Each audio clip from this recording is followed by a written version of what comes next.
For us, having Spider-Man in the Marvel Cinematic Universe was the reason we wanted to make this movie. Because for the first time, fans can see Spider-Man in the world in which he was created. If you picked up a comic book, anytime in the past 60 years, Spider-Man existed in a world of heroes. He was never just the solo hero in that world. I would say that this isn't a reboot at all. This is basically Spider-Man's homecoming. Like, this is him, this is the way the story is meant to be told, which is he's a teenager in a world of superheroes. Well, what's great is that I get to totally skip the origin story.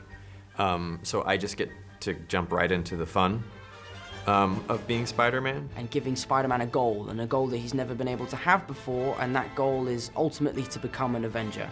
And throughout the whole movie, we're always rooting for Peter to prosper and to achieve his goal, but you'll have to wait and see, obviously, what the outcome is.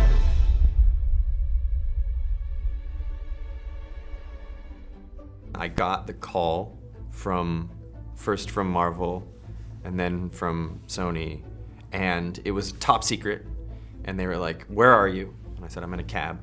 And they said, "Okay, don't repeat any of this," but they told me the great news. And so I had to be just totally silent listening to this, the most amazing news of my whole life, and I didn't want to say anything because if the cab driver heard and he wrote for Geek Journal or something like that, he might be posting it the next day. So I got the best news of my whole life and I couldn't say a word. I had a lot of freedom going into it. I mean, I inherited the setup from the Russo brothers from Civil War, which is that Tony Stark plucked Peter Parker out of obscurity, took him on this amazing adventure in Germany, and then dropped him back off in Queens.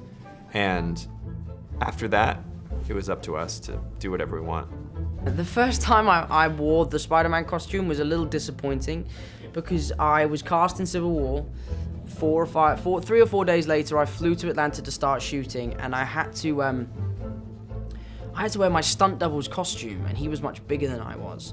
So it was baggy and not tight. It wasn't as heroic as I would have hoped the first time I wore the suit. But when I wore that suit, it was remarkably fitting and looked really cool.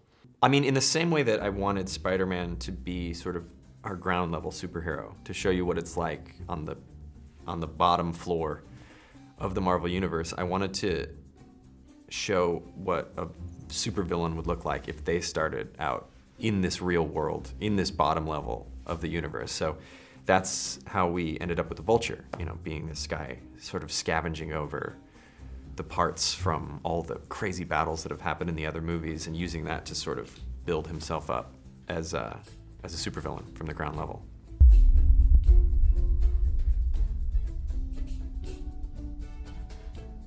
You know, as a kid, I grew up watching their movies, Beetlejuice and Iron Man and Batman and, you know, all of these movies.